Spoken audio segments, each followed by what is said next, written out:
ॐ सहनावतु सहनौ भुनक्तु सह वीर्यङ्करवावहै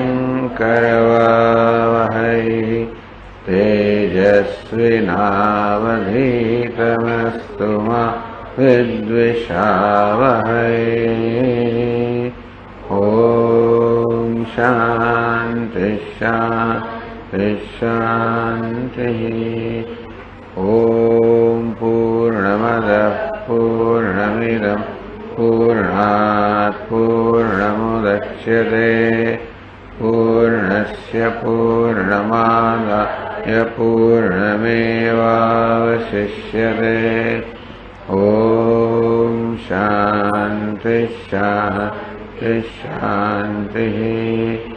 श्रुतिस्मृतिपुराणानाम् आलयं करुणालयं नमामि भगवत्पादं शङ्करं लोकशङ्करं शङ्करं शङ्कराचार्यं केशवं बादरायणं सूत्रभाष्यकृतौ वन्दे भगवन्तौ पुनः पुनः।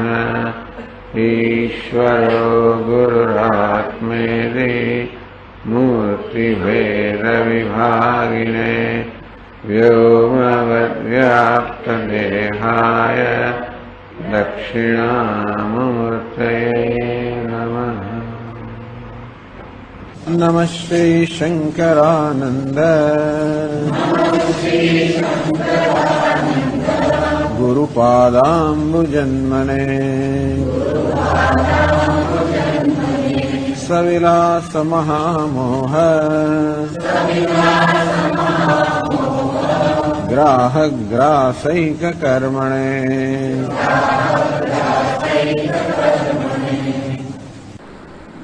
મિથ્યાત્વની ચર્ચા થઈ રહી છે. અદ્વૈત આનંદ પ્રકરણ છે કે આનંદ થશે પણ અદ્વૈત પણ છે. અર્થાત વાસ્તવમાં દ્વૈત નથી, દ્વૈત મિથ્યા છે અને તેથી અદ્વૈત સત્ય છે.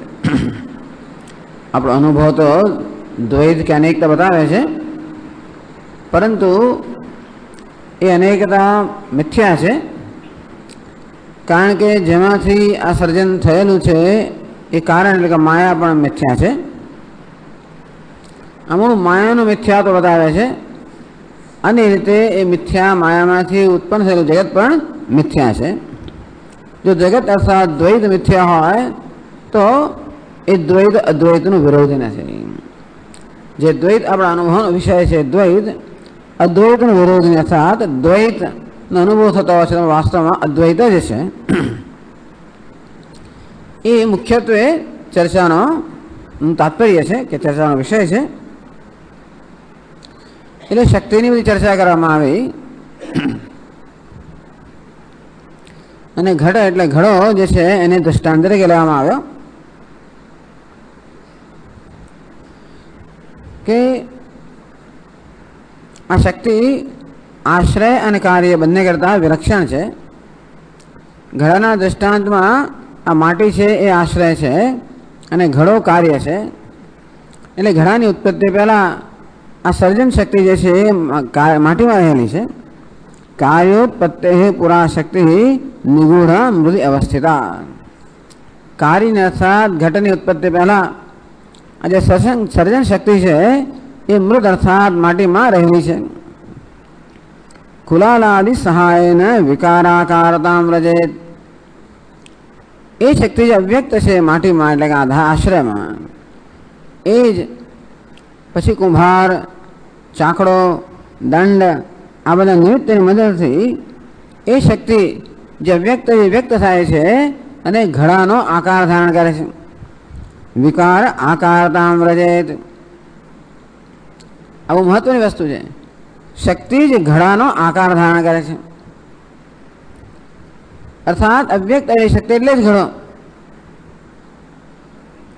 હવે કોઈ કહે કે એવું ઘડો એટલે નરી શક્તિ ક્યાં છે, તો ઘડો એટલે શું? પૃથુત્વાદ વિકારાંતમ સ્પર્શાદિમ ચાવિમૃત્તિકામ એકીકૃત્ય ઘડમ પ્રાહુ વિચાર વિકલા જનાહ.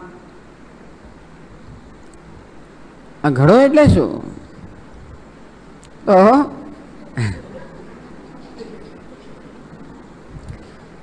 મારા હાથમાં જે આ પદાર્થ એને આપણે ઘડો કહીએ છીએ ખરા, પણ ખરેખર જેને આપણે ઘડો કહીએ છીએ એમાં તો બે વસ્તુ રહેલી છે. સ્પર્શાદિમ ચાર વૃત્તિકામ, આમાં જે સ્પર્શ, શબ્દ, રસ, રૂપ, ગંધ એ બધા ગુણ ધરાવનાર છે તો માટી છે. એટલે સામાન્ય રીતે આપણે જેને ઘડો કહીએ છીએ તેમાં આ શબ્દ, સ્પર્શ વગેરે ગુણ ધરાવનાર તો માટી છે. ત્યારે બીજું એમાં શું છે? પૃથુત્વાદ વિકારાંતમ. પૃથુ બુદ્ધનોદર, મોટો ગોળાકાર, તો મોટા ગોળાકાર પેટ વાળું મોટું ગોળ પેટ એ પણ આમાં છે. એટલે આપણે જેને ઘડો કહીએ છીએ એમાં ખરેખર તો બે વસ્તુઓ રહેલી છે, બે તત્વ રહેલા છે કે બે હસ્તીઓ રહેલી છે. એક તો માટી, શબ્દ, સ્પર્શ વગેરે ગુણ ધરાવનારી માટી, અને બીજું પેલું મોટું પેટ વાળો આકાર. બે વસ્તુ રહેલી છે. વિચાર વિકલા જનાહ, વિચાર ન કરનારા મનુષ્યો આ બંનેને ભેગા કરીને એને ઘડો એવું નામ આપે છે. ખરેખર માટી અને પેલો આકાર આ બંનેને ભેગા કરીને આપણે ઘડો કહીએ છીએ. એટલે આમાં કયો અંશ ઘડો છે? કુલાલ વ્યાપૃતે પૂર્વો યાવાનંશ સનો ઘટ. હવે આજ આપણે જેને ઘડો કહીએ છીએ એની ઉત્પત્તિ પહેલા માટીનો એક પિંડ હતો. તો કુંભારે પિંડ પર પોતાનું કાર્ય કર્યું એ પહેલા જ હતું તો માટી હતી, એને આપણે ઘડો કહેતા નથી. આજ ઘડો જ્યારે પોતાની ઉત્પત્તિ પહેલા માટીના પિંડના રૂપમાં છે ત્યારે ઘડો એ નામથી ઓળખાતો નથી, ત્યારે માત્ર માટી એ નામથી ઓળખાય છે. એટલે માટી નામથી ઓળખાતા અંશ આપણે ઘડો ના કહી શકીએ. પશ્ચાત પૃથ્વીનાદિ મત્વયુક્તા હે કુંભતા.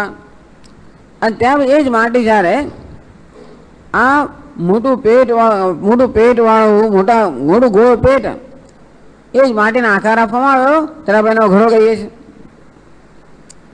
અંતેથી ખરેખર તો આ જે આકાર જે છે એનું નામ જ ઘડો, માટી તો ઘડો નથી. કારણ કે ઘડાની ઉત્પત્તિ પહેલા એ માટી હતી ત્યારે આપણે માટી જ કહેતા હતા, એટલે માટી તો ઘડો નથી. એટલે આ પદાર્થમાં માટી અંશ છે એને ઘડો ના કહેવાય. પશ્ચાત પૃથ્વીનાદિ મત્વયુક્તા હે કુંભતા. એ જ માટીને પછી મોટા પેટ વાળો આકાર જ્યારે પ્રાપ્ત થયો ત્યારે એને ઘડો એ પ્રકારનું નામ મળ્યું. અંતેથી ખરેખર તો આ આકારને જ ઘડો કહેવો જોઈએ, એમાં માટીના અંશને નહીં. પરંતુ આપણા મનની અંદર ઘડાનો જ્યારે વિચાર કરીએ ત્યારે આપણા મનમાં ઘડો એવો વિચાર કરીએ ત્યારે આપોઆપ જ માત્ર આકાર નહીં માટી પણ અંદર આવી જતી હોય છે. તો ઘડો શબ્દનો પ્રયોગ કરીએ ત્યારે આપણે માટી, આકાર સહિતની માટીનો પણ અંદર સમાવેશ કરી દેતા હોય છે. અને કોઈ ઘડો એવા શબ્દનો પ્રયોગ કરે ત્યારે આપણા મનમાં જેનું સ્ફુરણ થાય છે એ પદાર્થ કેવો છે? આકાર સહિતની માટી. એટલે જ કહેવામાં આવ્યું કે વિચાર વિકલા જનાહ, વિચાર ન કરનારા મનુષ્યો આ રીતે માટી અને આકાર બે અંશને ભેગા કરીને ઘડો કહે છે. ખરેખર તો એનો માટી અંશ ઘડો કહેવા યોગ્ય નથી, માત્ર આકાર અંશ છે એ જ ઘડો કહેવડાવવાને યોગ્ય છે. તો કે છે આ શક્તિ જે છે એ તો અનિર્વચનીય કહેવામાં આવી, કારણ કે એનો આધાર માટી અને કાર્ય ઘડો બંને કરતા જુદી છે. એટલે શું છે કહી શકાય એવું ન હતું, યથા તથા જેમ હોય તેમ. તો આ માયા શક્તિનું કાર્ય ઘડો તો સાચો છે, તો કે નહીં સ ઘટો ન મૃદો ભિન્ન વિયોગે સત્યનિક્ષણાત નાપી ભિન્ન પુરાપિંડ દશાયામ અનવેક્ષણાત. તો કે ઘડો એટલે પેલો આકાર જે છે એ પણ ખરેખર મિથ્યા એટલા માટે છે કે મૃદ ભિન્ન એ માટી કરતા ઘડો જેને કહીએ છીએ આકાર કે નામ રૂપ એ માટી કરતા ભિન્ન નથી. વિયોગ સતી અનિક્ષણાત, માટીથી જ્યારે વિયોગ થાય ત્યારે ઘડો નામની કોઈ વસ્તુ આપણે જોઈ શકતા નથી. એટલે જેને ઘડો કહેવામાં આવે છે, આકાર છે, માટી કરતાં ભિન્ન નથી. ના બી અભિન્ન તો માટી અભિન્ન છે એમ પણ ના કહેવાય. પૂરા પિંડ દશાયામ અનવેક્ષણાત, એ આકાર જ્યારે પ્રાપ્ત થયો નહોતો, જ્યારે માટી જોઈ ત્યારે પણ ત્યાં ઘડો ન હતો, એટલે માટી અભિન્ન છે એમ પણ ન કહેવાય.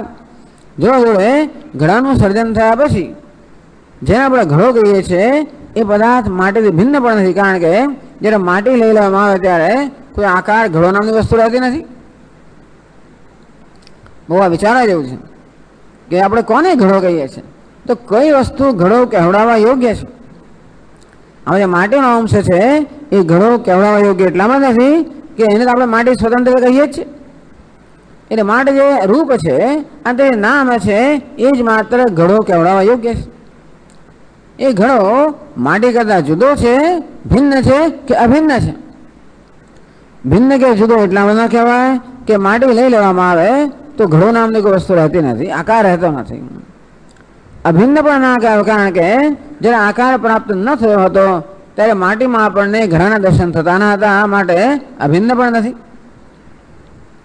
અતઃ અનિર્વચનીય શક્તિવત, અને તેથી આ જે ઘડો અર્થાત જે આકાર છે કે નામ રૂપ છે એ પણ એની શક્તિની માફક અનિર્વચનીય જ છે, ભિન્ન પણ નથી, અભિન્ન પણ નથી.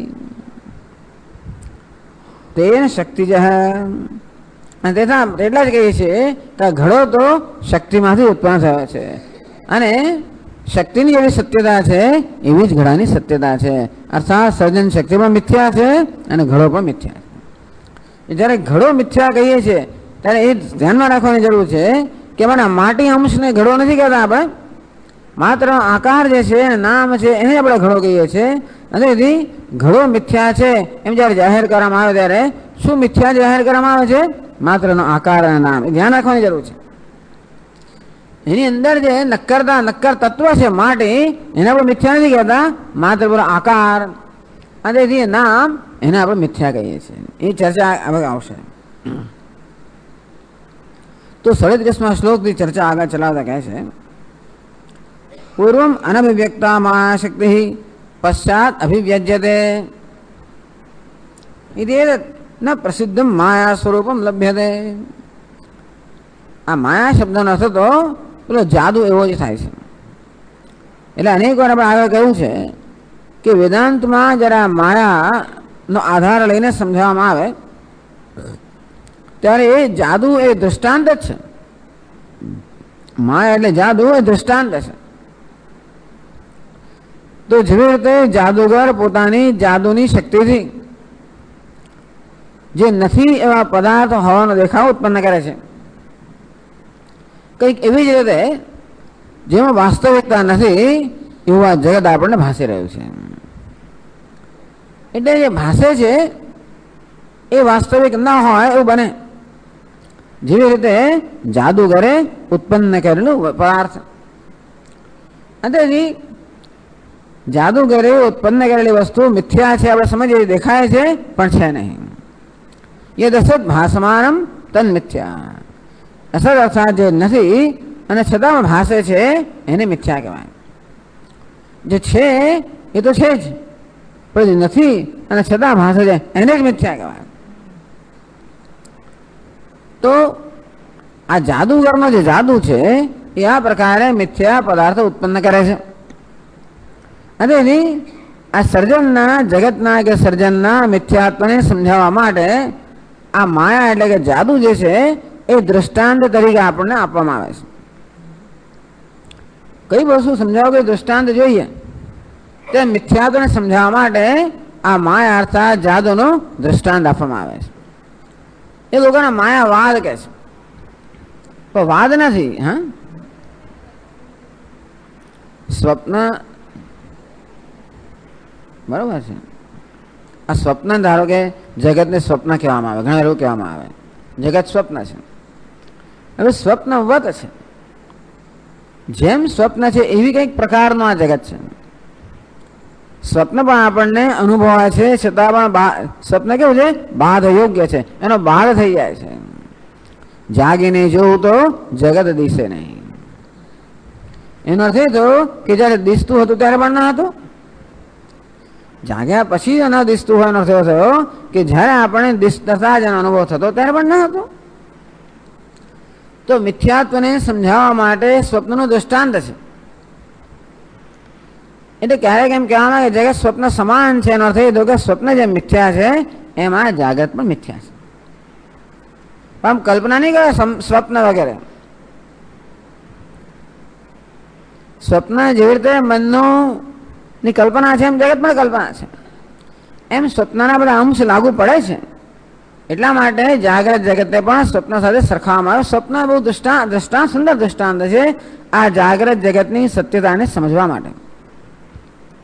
અને તે રીતે આપણે જેને અનુભવીએ છીએ એ જગતની સત્યતાને સમજવા માટે આ જાદુ એ ખૂબ જ સુંદર દ્રષ્ટાંત છે. એટલે હવે આ શક્તિ જે કહેવામાં આવી એ કેવી શક્તિ? જાદુગરની જેમ શક્તિ છે. તેમ માયા કલ્પિત દેશકાલ કરના વૈચિત્ર ચિત્રીકૃતમ માયાવી વિજૃંભયતિ અપી મહાયોગી વય સ્વેચ્છા. આ માયાવી અથવા જાદુગર જેવી રીતે પોતાની જાદુથી એક જાદુ જગત ઉત્પન્ન કરે છે, કંઈક એવી જ રીતે ઈશ્વરે જાણે કે આ જગત ઉત્પન્ન ના કર્યું હોય તો ઈશ્વરને માયાવી કહેવાય, ધૂર્ત કહેવાય, એવું નથી. જાદુગર છેતરતો હોય, ઈશ્વર છેતરતો એવી જાતની કલ્પના કરવાની જરૂર નથી. એટલે માયાવી શબ્દનો પ્રયોગ કર્યો એટલા માટે તૂટી પડ્યા બધા દ્વૈત આચાર્યો. આ અદ્વૈત તૂટી પડે કે તમે ઈશ્વરને માયાવી કહો છો, એ છેતરનારો કહો છો વગેરે. એવું છે ને કે માયાવીમાં તો માયાવી માત્ર ઉપાદાન નિમિત્ત કારણ છે, ઉપાદાન કારણ નથી. જ્યારે જગતમાં તો ઈશ્વર ઉપાદાન કારણ પણ છે. એટલે કોઈ દૃષ્ટાંત બધી રીતે કામમાં ના લાગે. સ્વપ્નના દૃષ્ટાંતમાં આપણા સ્વપ્નનું સર્જન આપણા કોઈ પ્રકારના નિયંત્રણ વગર થતું હોય છે. સ્વપ્ન તો આમ સર્જાઈ જતું હોય છે, એમાં આપણું કર્તૃત્વ કહીએ પણ એવું કંઈ હોતું નથી. શું સર્જન કરવું સ્વપ્નમાં, શેનું સર્જન કરવું એની કોઈ સ્વતંત્રતા મને નથી. એટલે કે સ્વપ્નનું દૃષ્ટાંત પણ ભગવાનને નથી એવું નથી હોતો. ભગવાન સર્વજ્ઞ છે અને માટે બધું જાણે શું કરવાનું. છતાં પણ સ્વપ્ન જેવી રીતે પેલા જાગ્રતના સંસ્કાર સર્જાય તેવી રીતે આ કલ્પ પણ પૂર્વના કલ્પના સંસ્કાર સર્જાયો એટલા માટે બરાબર છે. પણ સ્વપ્નના બધા અંશ લાગુ ના પડે તો માયાના બધા અંશ ના લાગુ પડે. એટલે પ્રશ્ન કરે છે પૂર્વમ અનભિવ્યક્તા માયા શક્તિ પશ્ચાત અભિવ્યજ્યતે એતદ ન પ્રસિદ્ધમ માયા સ્વરૂપમ. નથી કે માયા આવી હોય કે પહેલા અવ્યક્ત હોય અને પછી વ્યક્ત થાય. એ શંકા કરે ને 37મા શ્લોકમાં ઉત્તર આપે છે. ઐન્દ્રજાલિક નિષ્ઠાપી માયા ન વ્યજ્યતે પુરા પશ્ચાત ગંધર્વ સેનાદી રૂપેણ વ્યક્તિમાપ્નુયાત.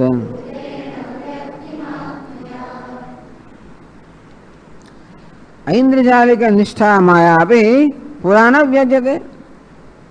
ઐન્દ્રજાલિક એટલે જાદુગર, ઇન્દ્રજાળ એટલે કે માયા, અને ઐન્દ્રજાલિક એટલે એ માયા જેમાં રહેલી છે જાદુગર. ઐન્દ્રજાલિક નિષ્ઠા માયા આપી એટલે ઐન્દ્રજાળ એટલે કે આ માયાવી જે છે એમાં રહેલી માયા પણ પુરાણ વ્યજ્યતે. તો જાદુગરની અંદર માયા રહેલી જ છે, જાદુની શક્તિ રહેલી છે. પણ જ્યાં સુધી એ જાદુની શક્તિ વડે કશું સર્જન ન કરે ત્યાં સુધી એ શક્તિ તો વ્યક્ત નથી, અર્થાત આપણા અનુભવનો વિષય નથી. બધી શક્તિ એ પ્રકારની જ છે ને. કોઈ શિલ્પકારની અંદર પણ શક્તિ રહેલી હોય એ તો વ્યક્ત કરે ત્યારે જ ખબર પડે ને. કોઈ વક્તામાં શક્તિ રહેલી હોય, કોઈ ગાયકમાં શક્તિ રહેલી હોય, બધામાં શક્તિ રહેલી છે. પણ જ્યાં સુધી શક્તિનો પ્રયોગ કરવામાં આવ્યો નથી ત્યાં સુધી શક્તિ વ્યક્ત નથી. પશ્ચાત ગંધર્વ સેનાદિ રૂપેણ વ્યક્તિમાપ્નુયાત. તો જાદુગર જ્યારે પશ્ચાત પૂરા મણિમંત્ર આદિ પ્રયોગાત પૂર્વમ. હવે આ જાદુગરો જે જાદુ કરે છે મણિ મંત્ર વગેરે શક્તિથી કરતા હોય છે. તો જ્યાં સુધી મણિ મંત્ર વગેરે શક્તિનો પ્રયોગ ન કર્યો હોય ત્યાં સુધી આ શક્તિ વ્યક્ત નથી. વ્યક્ત અર્થાત આપણી ઇન્દ્રિયના જ્ઞાનનો વિષય નથી. પશ્ચાત પછી મણિ મંત્ર વગેરેના પ્રયોગ કરે ત્યારે એનામાં અવ્યક્ત રહેલી શક્તિ વ્યક્ત થાય છે. અર્થાત આપણા ઇન્દ્રિય જ્ઞાનનો અનુભવનો વિષય બને છે. ગંધર્વ સેના આદિ રૂપેણ કોઈ ગંધર્વની સેના ઉત્પન્ન કરી દે વગેરે વગેરે. ગંધર્વ નગરી નહીં, ગંધર્વ નગરી તો પેલી આકાશની અંદર જે બધો રખા રચા એને ગંધર્વ નગરી કહેવામાં આવે છે. તો ગંધર્વ સેના આખી રસ્તા આપણે સેના જ દેખાય પણ વ્યવસ્થિત. ગંધર્વ સેના આદિ રૂપેણ પશ્ચાત અભિવ્યજ્યતે વ્યક્તિમાં આપનું યાદ ત્યાર પછી એમાં રહેલી માયા શક્તિ જે છે, જાદુ શક્તિ છે, એ જ આ ગંધર્વ સેના વગેરે રૂપમાં આપણા અનુભવનો વિષય બને છે. વ્યક્તિમ આપનું યાદ અર્થાત આપણા ઇન્દ્રિય જ્ઞાનનો વિષય બને છે. એટલે કે સર્જન પહેલા એ શક્તિ અવ્યક્ત હતી, સર્જન પછી પોતાના કાર્યના રૂપમાં વ્યક્ત થાય છે. માયા શક્તિને આપણે વ્યવસ્થિત જોઈ ના શકીએ. શક્તિ તો હંમેશા કાર્યાનુમય એના કાર્ય પરથી અનુમાનનો જ વિષય છે. ઘડો બનાવે એ પરથી માટીની અંદર કોઈ શક્તિ આપણે કહી શકીએ ઘડો બનવાની. આ ગંધર્વ સેના દેખાય છે માટે આપણે અનુમાન કરીએ કે ભાઈ આ જાદુગરમાં જાવી શક્તિ છે. કાર્યાનુમય આમ જગત પરથી આપણે માયા શક્તિ જે છે એનું અનુમાન કરીએ છીએ. શક્તિ કાર્ય છે ઘટાદે અંધતત્વમ. આ શક્તિનું કાર્ય એટલે ઉપર જે ઘટ વગેરે છે તે અંધતત્વમ એ અનૃત છે, મિથ્યા છે. શક્તિ આધાર છે મૃદાદે સત્યત્વમ. જ્યારે માટી વગેરે શક્તિનો આધાર છે, સત્ય છે. આધાર સત્ય છે અને કાર્ય મિથ્યા છે. આ બધું આ ઘણી ચર્ચા પછી નક્કી થયું ને. ઘડો કોને કહેવાય છે? માત્ર આકારને જ ઘડો કહેવાય છે. એ મિથ્યા કેમ છે? કારણ કે એ પોતાના કારણ માટે કરતા જુદો પણ નથી, ભિન્ન પણ નથી, અભિન્ન પણ નથી. એનું કોઈ સ્વતંત્ર અસ્તિત્વ નથી. માટેનું સ્વતંત્ર અસ્તિત્વ છે, પરંતુ જેને આપણે ઘડો કહીએ છીએ એનું કોઈ સ્વતંત્ર અસ્તિત્વ નથી. કારણ કે માટી લઈ લેવામાં આવે તો ઘડો નામની વસ્તુ રહેતી જ નથી. વળી ઘડો નથી જો એમ પણ ના કહેવાય. જો હોતો જ નહીં તો ચર્ચાનો વિષય જ ના હોત. જેવી રીતે માણસના માથા પરના શિંગડા ક્યારેય ચર્ચાનો વિષય છે જ નહીં. આ અનુભવનો વિષય જ નથી. આ ચર્ચાનો વિષય કેમ બન્યું? જે અનુભવનો વિષય છે અને છતાં પણ નથી. એક અનુભવનો વિષય છે અને છે, એક અનુભવનો વિષય નથી અને નથી. આ સમજવું સરળ છે. જે અનુભવનો વિષયમાં છે અને છે એ સત્ય કહેવાય. જે અનુભવનો વિષય નથી અને નથી એને તુચ્છ કહેવાય. એને અસત કહો કે તુચ્છ કહો, ટૂંકમાં નથી. પણ એ અનુભવનો વિષય છે અને નથી. આ આપણા જીવનમાં બની રહ્યું છે ને, એની તો ચર્ચા છે બધી. આ જગત જે છે અનુભવનો વિષય છે પરંતુ વાસ્તવિક નથી. અને વાસ્તવિક ના હોય તો પછી એને બહુ મહત્વનું રહેતું નથી. આપણે આ જગત પ્રત્યે, જગત આપણા સુખ દુઃખનું કારણ બને છે. એ જગત સુખ દુઃખનું કારણ બને છે એવું કહેવા કરતા આપણે જગતને સુખ દુઃખનું કારણ બનાવીએ છીએ, અથવા આપણને સુખ દુઃખ આપવાની શક્તિ આપણે જગતને પ્રદાન કરીએ છીએ. કોઈ વસ્તુનું દુઃખ ક્યારે આપી શકે? એને દુઃખ આપવાની શક્તિ પ્રદાન કરી ત્યારે. અને તે રીતે કશી વસ્તુ સુખ પણ ક્યારે આપી શકે? આપણે એને સુખ આપવાની શક્તિ પ્રદાન કરી ત્યારે. જો આપણે એ શક્તિ પ્રદાન કરતા અટકી જઈએ તો કોઈ વસ્તુ આપેલી આપણને સુખ દુઃખ ના આપી શકે. આ વેદાંતની નો સિદ્ધાંત છે બસ, કે સુખ દુઃખ આપણે થાય છે એટલા માટે નહીં કે એના માટેનું વાજબી કારણ છે. એટલા જ માટે કે આપણે વસ્તુને સુખ દુઃખ આપવાની શક્તિ પ્રદાન કરીએ છીએ. આપણો સહકાર ના હોય તો કોઈ વસ્તુ આપણે સુખ કે દુઃખ કશું ના આપી શકે. એનું નામ સંસાર. આ સુખ દુઃખનો સાક્ષાત્કાર છે, નામ સંસાર. જે નથી એ છે એ પ્રકારે માનવું, એનું નામ સંસાર. બસ આપણને માન્યતા મુક્ત કરવા માટે આ બધી ચર્ચા છે. જો એટલું થઈ જાય કામ, આટલું કામ થઈ જાય તો આ જે ગ્રંથકાર આ બધો જે પરિશ્રમ લીધો એ સફળ છે. આ બહુ પ્રેક્ટિકલ વસ્તુ છે. આપણે આ ઘડાને છોડો ને સ્વામી તમે ક્યાં સુધી, પણ ઘડો એટલે જગત જીવન. જો આપણે ઘણાને છોડી શકતા હોઈએ તો એટલી સરળ આ બધી વસ્તુને છોડી દે. પેલો આમ કરો ને પેલા પેલું કરો, આમ આવ્યો ના આવ્યો ને ગયો ના ગયો ને કકડાટ બધો, એટલી સરળતાથી કકડાટ છોડી શકીએ જેટલી સરળતાથી આ ઘડવામાં શું સ્વામી વિશે મોટું નાનું કઈ ચિંતા તો મિથ્યા છે. એટલી સરળતાથી આપણે આ બધા જે રિએક્શન પ્રત્યાઘાતોને આપણે છોડી શકતા હોઈએ બસ તો ભાઈ વેદાંતિનું કામ થઈ ગયું. આપણને આ રીતે આ બંધનમાંથી મુક્ત કરવા માટેની આ બધી ચર્ચા છે.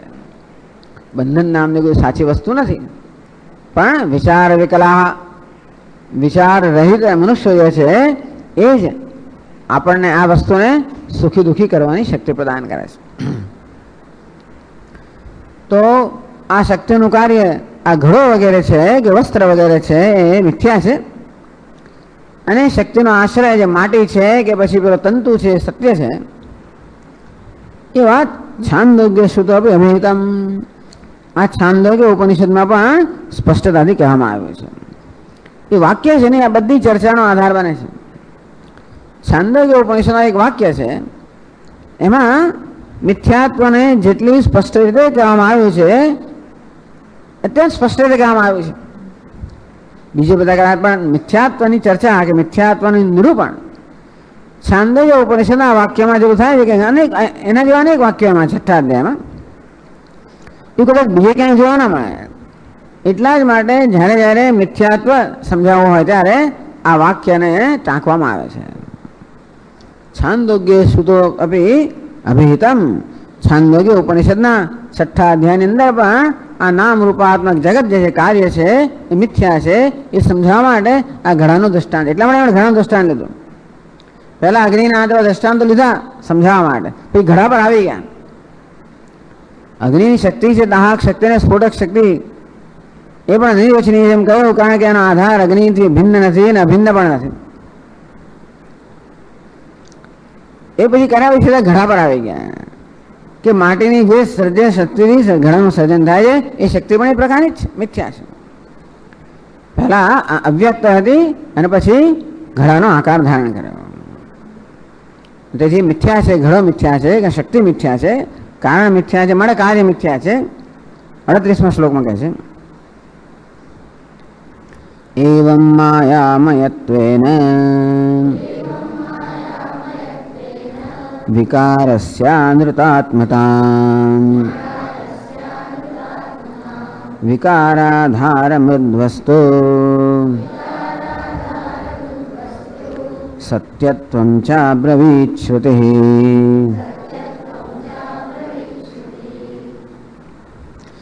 એવં માયામયત્વેન, માયામયત્વેન માયા કાર્યત્વેન વિકારસ્ય અનૃતાં અનૃતાત્મતાં, આ પ્રકારે જેને આપણે કાર્ય કહીએ છીએ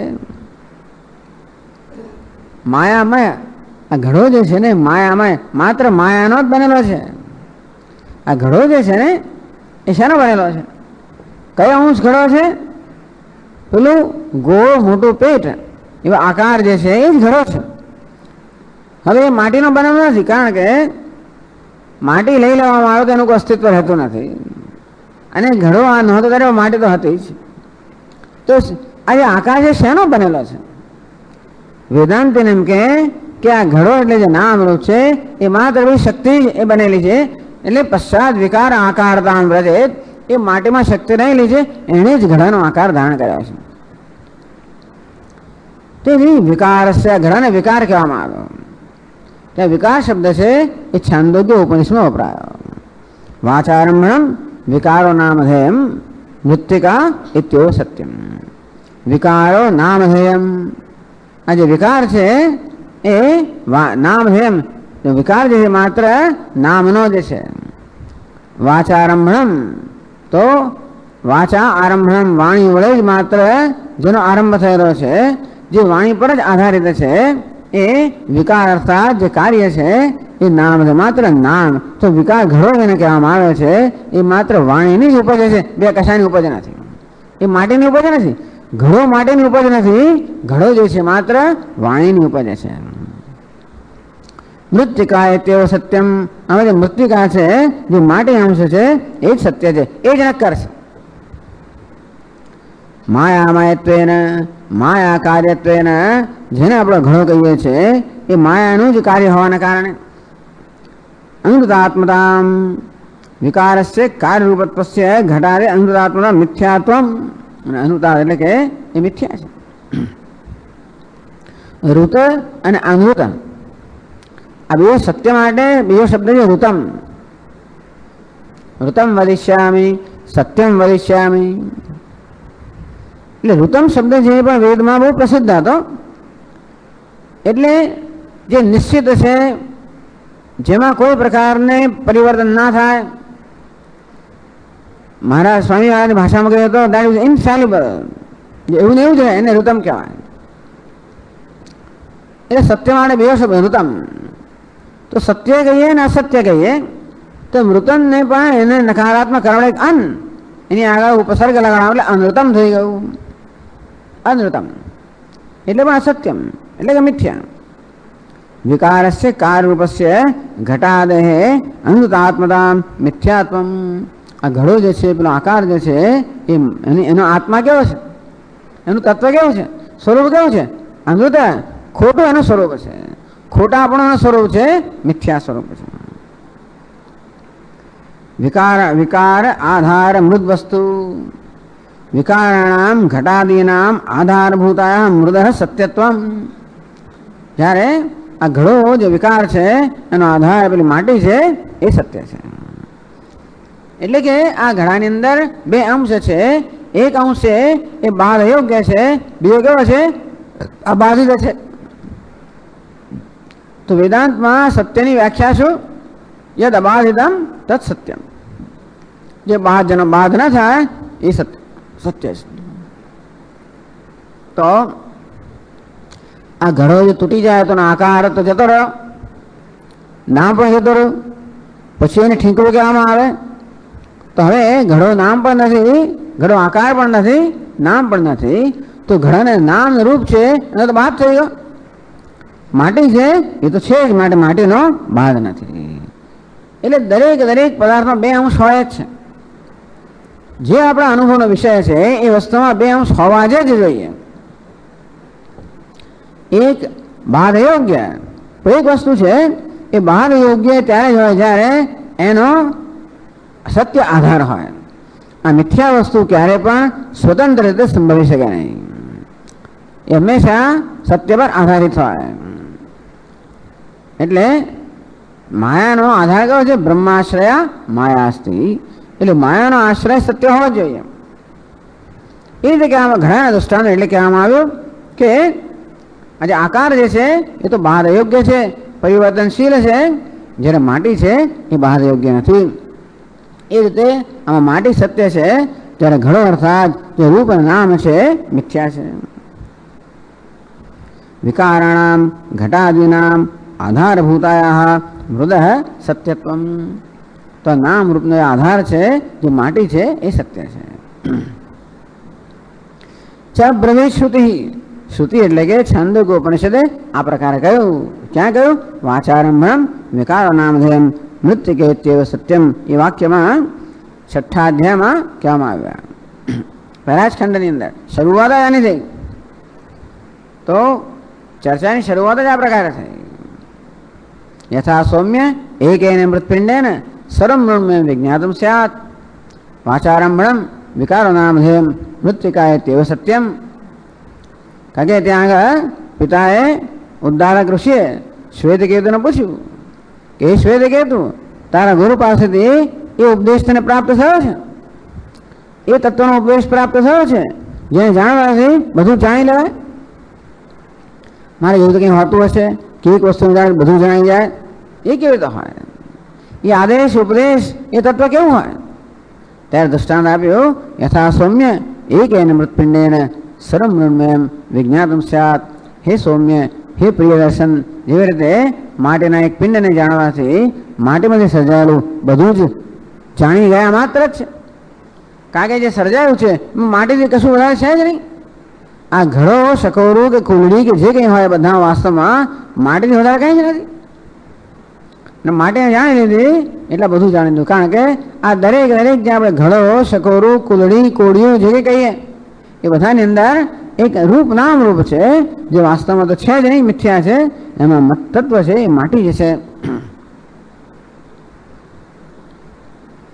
એ જ વાક્યને 39મા શ્લોકમાં એ જ વાક્ય અર્થથી કહે છે. કારણ કે એ વાક્ય જે છે એ તો વાક્ય અહીંયા ગોઠવી શકાય નહીં શ્લોકની અંદર, કારણ કે શ્લોકના રૂપમાં નથી. અને માટે એ ગદ્યના રૂપમાં છે, પદ્યના રૂપમાં નથી. એટલે ગદ્યાત્મક વાક્ય છે એને પદ્યમાં અર્થ સાથે કહે છે 39મા શ્લોકમાં. વાંગ નિષ્પાદ્યમ નામ માત્રમ વિકારો નાસ્ય સત્યતા સ્પર્શાદિ ગુણયુક્તા તો સત્યા કેવલ મૃત્તિકા.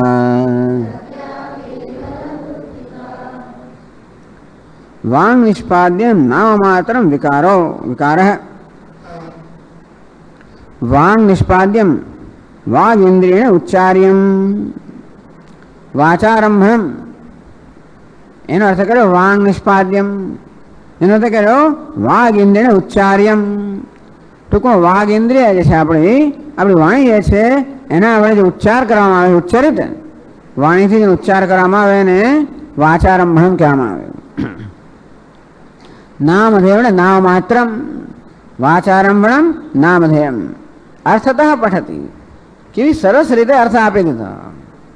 વાચારંભણમ વાંગ નિષ્પાદ્યમ એટલે કે વાગ ઇન્દ્રિય ઉચ્ચાર્યમાણમ. વાણી ઇન્દ્રિય વાગ ઇન્દ્રિય વડે જે ઉચ્ચારિત છે એનો ઉચ્ચાર કરવામાં આવે છે. નામધેયમ એટલે નામ માત્રમ, એ નામ માત્ર. વાણી વડે શું ઉચ્ચારીએ આપણે? વાણી શું ઉત્પન્ન કરે? નામ જ ઉત્પન્ન કરે, શબ્દ ઉત્પન્ન કરે. વાગ ઇન્દ્રિયથી શું થાય? શબ્દ. ઘટ પટ મઠ જે કંઈ આપણે કહીએ તે આ બધું વાણીની ઉપજ છે. આ બધા શબ્દો જે છે એ વાણીની ઉપજ છે. વાણી એટલું જ ઉત્પન્ન કરી શકે, શબ્દો ઉત્પન્ન કરી શકે. આમ તો વાણી તો માત્ર ધ્વનિ ઉત્પન્ન કરે છે, પરંતુ આર્ટિક્યુલેટ વર્ડ એ ધ્વનિને અમુક રીતે કરવામાં આવે ત્યારે આપણે શબ્દ કહીએ. એ અર્થ ધરાવનારો જ્યારે ધ્વનિ હોય ત્યારે આપણે એને શબ્દ કહીએ. બાકી આ બધા આ પક્ષીઓને પશુઓને જાત જાતના અવાજ બધા કરતા હોય છે એનો કોઈ અર્થ આપણે સમજતા નથી. આપણા બાળકો જાત જાતના બધા અવાજો કરે. નાનું પેલું 6 મહિનાનું કે 12 મહિનાનું હોય ત્યારે જાત જાતનું ગણ કરતું હોય છે. અને તે 9 મહિનાનું બહાર ત્યાં છે કે જાત જાતનું બળબડ કરે. સંબંધ આપણને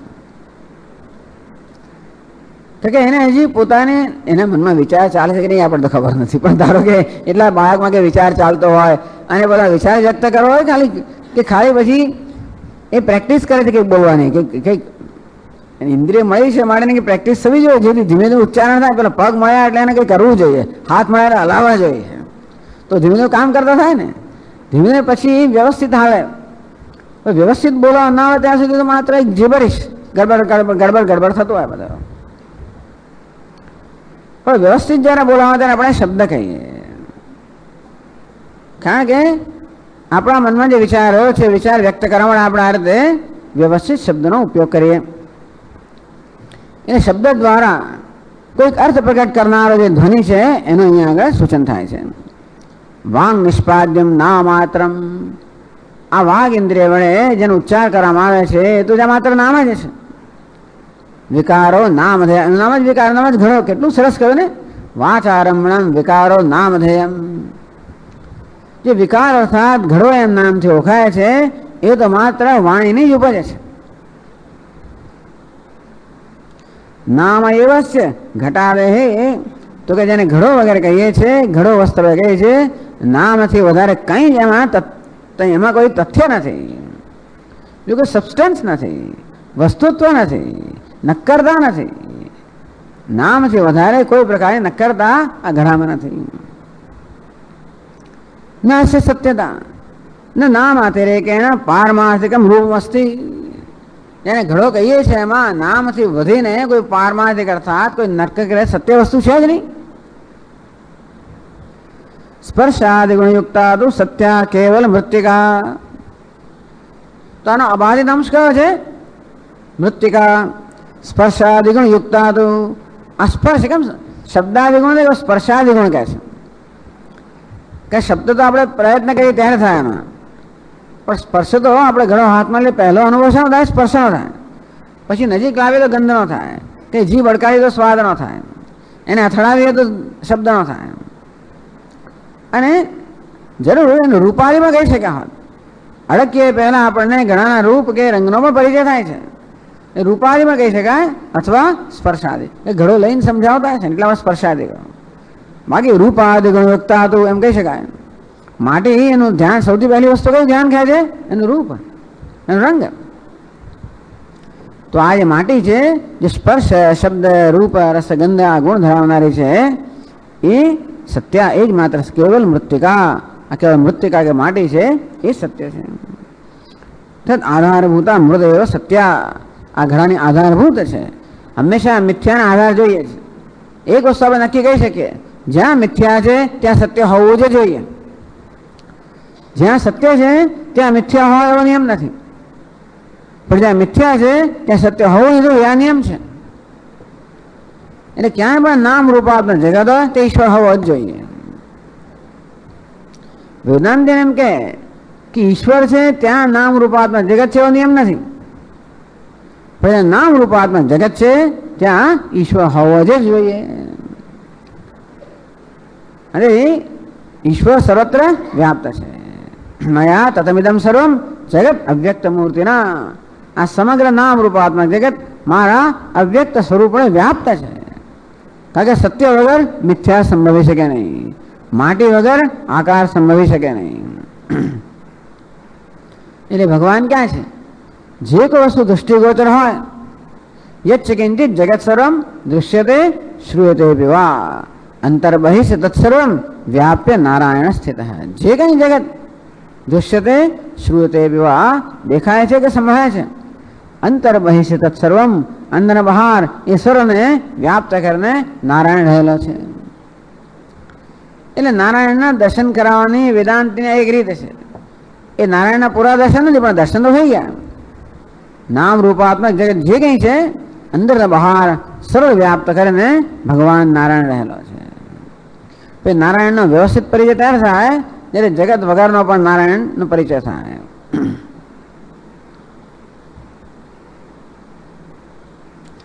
શક્તિ તત્કાર્ય એવું અનુતત્વે આધારે સત્વે કારણમાં, એવું કેમ? આ શક્તિ અને એનું કાર્ય ઘડો છે એ મિથ્યા છે, એનો આધાર માટી જે સત્ય છે એનું શું કારણ? એ 40મા શ્લોકમાં સમજાવે છે. વ્યક્તા વ્યક્તે તદાધાર ઇતિ ત્રિષ્વાદ્યયોર્દ્વયોઃ પર્યાયઃ કાલભેદેન તૃતીયસ્ત્વનુગચ્છતે.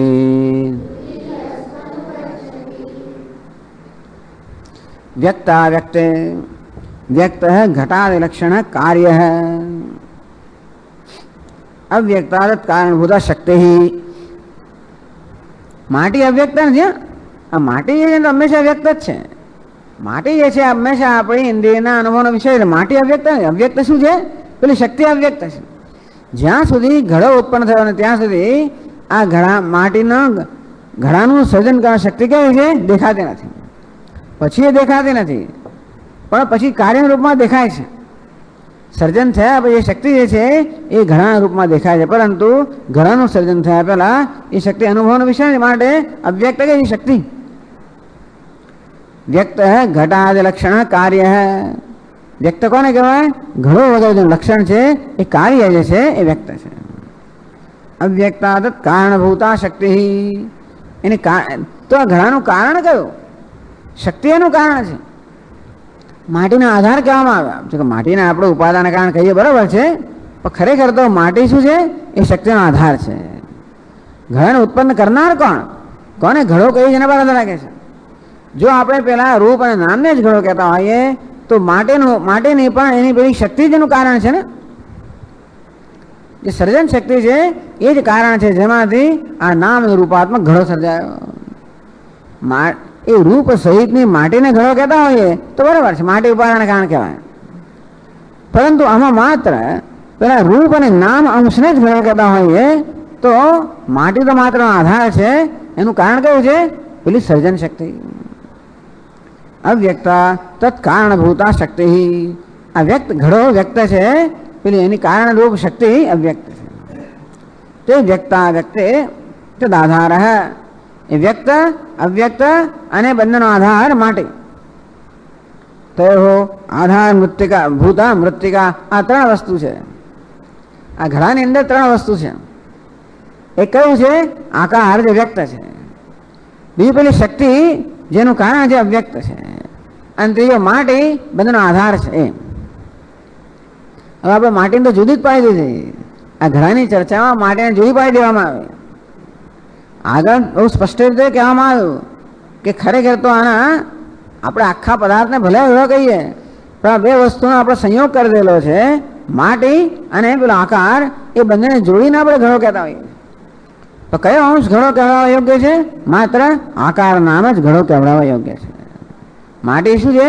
એ આકારનો આધાર છે. તો આ ઘડો નામનો આકાર ઉત્પન્ન થયો, એ પહેલા એ કયા રૂપમાં હતો? એ પેલી શક્તિના રૂપમાં હતો, અવ્યક્ત હતો. એ પણ એનો પણ આધાર માટી. વ્યક્ત થયા પછી પણ એ માટી, એ શક્તિ છે, એને જ આ પ્રકારે નામ રૂપ ધારણ કર્યા. એનો આધાર પણ માટી જ છે. એ ત્રણ વસ્તુ થઈ. તો આધારભૂતા મૃત્તિકા. ઇતિ એતેષુ ત્રિષુ ઇતિ ત્રિષુ આદ્યયો દ્વયો પર્યાય કાલભેદેન. આ ત્રણ વસ્તુ વ્યક્ત, અવ્યક્ત અને આધાર. તો દરેક પદાર્થમાં આ ત્રણ વસ્તુ હોવાની: વ્યક્ત, અવ્યક્ત અને આધાર. કોઈ વસ્તુ લો, આપણો આધાર પછી અસ્થિ ભાતે પ્રેમ. વ્યક્ત એટલે નામરૂપ, અવ્યક્ત એટલે જેને નામનું સર્જન કર્યું એ શક્તિ. એ ત્રિષુ એતેષુ ત્રિષુ મધ્યે, આ ત્રણની અંદર આદ્યયો દ્વયો પ્રથમોદ્દિષ્ટયો દ્વયો કાર્યશક્તિઓ. એમને બે કયા? પ્રથમ જણ નિર્દેશ કરવામાં આવ્યો એ વ્યક્તા વ્યક્તે.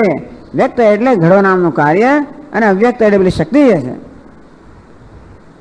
તો કાલ ભેદેન પર્યાય યૌ કાલૌ તયો ભેદેન ભેદસ્ય વિદ્યમાનત્વાદ પર્યાય ક્રમેણ ભવનમ. એમાં એક વસ્તુ છે અને બીજું નથી. ટૂંકમાં પહેલા પેલી શક્તિ હતી અવ્યક્ત હતી, અને ઘણાનું સર્જન થયું ત્યારે એ શક્તિ શું બની ગઈ? આ કાર્ય બની ગયું. અને માટે અવ્યક્ત તો અમુક સમય સુધી અવ્યક્ત કહેવાય. વ્યક્ત ના થયો ત્યારે વ્યક્ત થયા પછી વ્યક્ત કહેવાય, અવ્યક્ત ના કહેવાય. એટલે અવ્યક્તની કા મર્યાદા છે? જ્યાં સુધી વ્યક્ત ના થયો ત્યાં સુધી મર્યાદા છે, ત્યાં સુધી જ હોય. અને વ્યક્તની પણ કાર મર્યાદા છે. એનું સર્જન ના થયું, પહેલા ન હતું. આ ઘડો એટલે જે નામ રૂપ છે વ્યક્ત છે. સર્જન પહેલા ન હતો એટલે અમુક કાળમાં જ છે. એનું કારણ જે માટી છે અવ્યક્ત, અરે શક્તિ જે અવ્યક્ત છે એની પણ કાળ મર્યાદા છે. જ્યાં સુધી સર્જન નથી થયું ત્યાં સુધી જે છે, પછી નથી. એટલે તયો કાર્યશક્તિઓ સંબંધનો એવું કાલૌ તયો ભેદેન ભેદસ્ય વિદ્યમાનત્વાદ પર્યાય ક્રમેણ ભવનમ. પહેલા અવ્યક્ત શક્તિ છે અને પછી વ્યક્ત કાર્ય છે. એક સિવાય બીજું નથી, બીજું ત્યારે એક નથી. ત્યારે માટી છે પહેલા પણ હતી અને હવે પણ છે. શક્તિનો પણ આશ્રય માટી હતી અને કાર્યનો આશ્રય માટી પણ છે. તૃતીયસ્તુ અનુગચ્છતિ. તૃતીય તદ ઉભય આધાર હતો મૃદાદિ અનુગચ્છતિ. જ્યારે આ બંનેનો આધાર જે માટી છે એ તો અનુગચ્છતિ, બંનેમાં છે. બંને કાળમાં છે અને બંને વસ્તુમાં છે. અવ્યક્ત અને વ્યક્ત બંનેમાં છે, અને પૂર્વ અને પછીના કાળમાં પણ છે. પહેલાના કાળમાં અવ્યક્ત હતું, પછીના કાળમાં વ્યક્ત છે. તો પહેલા અને પછીના કાળમાં પણ છે, અને પહેલા અને પછીના શક્તિમાં અને કાર્યમાં પણ છે. અનુગચ્છતિ અનુવર્તતે. જાગ્રત પેલું કયું છે? બાલ્યાદિષુ જાગ્રતાદિષુ તથા સર્વા સ્વસ્થા સ્વપી વ્યાવૃત્તાસુ અનુવર્તમાનમ ઇતિ અહમ ઇતિ અંતસ્ફુરંતમ સદા. જે અનુવર્તમાન છે એ સત્ય છે, અને આવે ને જાય છે કેવું છે? મિથ્યા છે. એટલે હવે માટીને સત્ય કેમ કહો છો? કારણ કે અનુગચ્છતિ, માટી કેવી છે? અબાધિત છે. પહેલા પણ હતી અને પછી પણ છે. એટલે કે કાળથી મર્યાદિત નથી.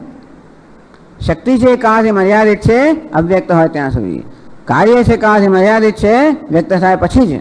જ્યારે માટી છે એ અવ્યક્ત અને વ્યક્ત બંને અવસ્થામાં છે, પહેલા અને પછી પણ છે. માટે એ કાળથી મર્યાદિત નથી. સત કેમ? યસ ત્રિષુ અપી કાલેષુ યત તિષ્ઠતિ ત્રિકાલે બી તિષ્ઠતિ એથી સત. જે ત્રણેય કાળમાં વિદ્યમાન છે એને સત કહેવાય. એ રીતે સતની વ્યાખ્યા કરી જે ત્રણેય કાળમાં વિદ્યમાન છે કે બધી અવસ્થામાં ત્રણ અવસ્થામાં વિદ્યમાન છે. તો આ માટી કેવી છે? બધી અવસ્થામાં વિદ્યમાન, અવ્યક્ત અને વ્યક્ત બંને અવસ્થામાં વિદ્યમાન છે અને પહેલા અને પછી બંને કાળમાં પણ વિદ્યમાન છે. અયમ ભાવ શક્તિ કાર્યો કાદાચિત્કત્વાત અનુતત્વમ. પેલી શક્તિ છે એનું કાર્ય છે ઘડો કાદાચિત્કત્વાત કદાચિતસ્ય ભાવ કદાચિત ભાવ ક્યારેક હોવા પણ કાદાચિત્કત્વમ. તો કાદાચિત કદાચિત અને કાદાચિત્કત્વમ ક્યારેક હોવું. તો આજે અવ્યક્ત શક્તિ છે અને ઘડો કાર્ય છે તો ક્યારેક છે. એક વસ્તુ પહેલા નથી અને પછી છે, એક પહેલા છે અને પછી નથી. આધારસ્ય તો કાળ અત્ર અનુગામિત્વાદ. બંધનો આધાર છે એ ત્રણેય કાળની અંદર અનુગમન કરતો હોવાના કારણે ત્રણેય કાળમાં વિદ્યમાન હોવાના કારણે સત્યત્વ વિધિ. તેથી એ સત્ય છે. એટલે કે આ માટી સત્ય છે એ સમજાવવા માટે આ એનું કારણ દ્રષ્ટાંત સહિત આપણને કારણ સમજાવે. ઓમ પૂર્ણમદ પૂર્ણમિદમ પૂર્ણાત પૂર્ણમુદચ્યતે પૂર્ણસ્ય પૂર્ણમાદાય પૂર્ણમેવાવશિષ્યતે. ઓમ શાંતિ શાંતિ શાંતિ.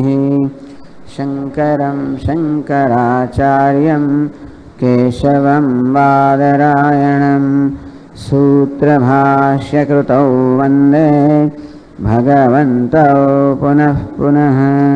ઈશ્વરો ગુરુરાત્મેતિ મૂર્તિભેદવિભાગિને વ્યોમવદ્વ્યાપ્તદેહાય દક્ષિણામૂર્તયે નમઃ.